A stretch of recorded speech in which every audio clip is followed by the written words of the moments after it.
Hello and welcome to the College of Engineering and Computer Science at the University of Central Florida. Today we are presenting Plasma Atomization. I'm Austin Carney, mechanical engineer and lead of research and design for the plasma torch. I'm Porter Morgan, mechanical engineer, and I was also on the plasma torch design team. My name is Joe Lomonaco, mechanical engineer, extrude design and testing and development. My name is Logan Boudreau. I was involved with the tank analysis and design. Hi, I'm Samantha Majchrzak. I'm a mechanical engineer, and I was part of the cost and manufacturing analysis. And my name is Tellez, mechanical engineer, and I was involved with the wire and straightener design and development. Additive manufacturing is the technique where a material is built up layer by layer in order to build a complete part. This is the opposite of traditional subtractive manufacturing techniques such as milling machines and lathes, which are very limited when it comes to production of complex geometry and structures. Along with the ability to create parts with higher complexity, metal 3D parts lend to easier product development and prototyping. The majority of metal 3D printing technologies, including selective laser melting printer shown here, require the use of a fine metallic powder that is fused together by a precise heat source like a laser. Over the last 10 years or so, we have all watched as plastic 3D printing exploded in popularity and radically decreased in price, making the technology accessible to more and more people. As a group, we all wanted to use this capstone project to develop a technology to help do the same thing for metal 3D printing. But after some research, we came to the realization that one of the biggest roadblocks preventing metal 3D printing from becoming more widely adopted is the extremely high cost of the metal powders required. So we then began looking into how are these powders made. We found that there are a number of different techniques that are used, but we ended up deciding that for our project, we are going to use a technology called plasma atomization to create metal powders for 3D printing due to its lower cost as well as lower complexity compared to other methods. System background. We set out with a goal to create a system that can produce usable metal powder on a budget for SLM printers. We want a system to be functional in residential settings such as garages, be mobile, safe, and maintainable. Our business plan is to reduce the cost of powder to near the raw material cost, which is about 20 to 30 times cheaper than the cost of metal powder. These goals will be satisfied with plasma atomization, developing a torch, tank, and a control system. A wire feeder will feed material to the plasma torch to be atomized, the wire into tiny particles. The molten particles will solidify and descend inside the 6-foot-tall chamber filled with argon or nitrogen. The particles will be collected at the bottom to be sifted and sorted after cooling. For preliminary determinations, we first developed the question transferred or non-transferred arc plasma torch. A transferred arc torch is your common plasma cutter where you have to ground the part, while the non-transferred arc torch would need no grounding due to the fact that the arc takes place in the torch. We initially thought a standard transferred arc torch would suffice, but after testing, it was deemed not ideal. The test included using jigs to hold the plasma cutter to guide the raw wire and as a grounding mechanism. We lost arc between the torch and the wire, making it very difficult for continuous production. Non-transferred arc torches are very specialized items and are not readily available. We were quoted upwards of $250,000 just for a torch, and these companies won't sell a torch without supporting accessories, driving the price upwards of around $1 million. Thus, we decided to develop a torch from the ground up to fulfill our needs. It was also concluded that a 4-foot height was not sufficient due to the particles splattering or not solidifying before hitting the bottom. Additional notes were taken to implement in our final tank design. Impact of system. The positive impact of reducing the cost of metal 3D printing will be far-reaching.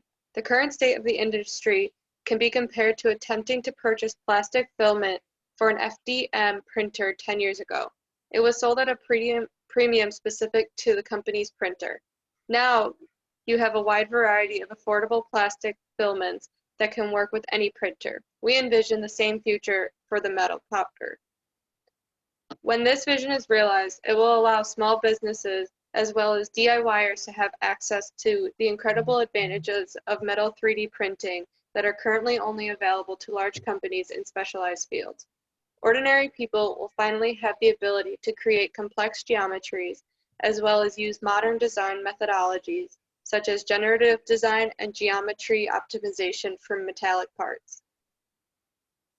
Test plan and implementation. For our testing procedure, we plan to test atomization at a number of different wire feed rates and amperage settings. For each test, we will take a sample of the powder produced and analyze it for particle size, yield rate of usable powder, particle roundness, porosity, chemical purity, as well as the cost of production if ran continuously. We will then make the necessary adjustments to discover the ideal setting for different materials and wire thicknesses. Nozzle design followed a first principles approach. We started by laying out all of the controllable parameters as well as constraints on the system. In the next step, we compiled all of the thermodynamic and heat transfer mathematical relations and then performed a mathematical analysis to determine the ideal values of the controllable parameters in order to satisfy all of the constraints. The final design condition we arrived at utilizes an input power of 10 kilowatts. If you are interested in learning more about our process, more detail on this is provided in our Milestone 6 report. Lastly, we verified our design using computational fluid dynamics in OpenFOAM, which is what you can see at the bottom of the slide here.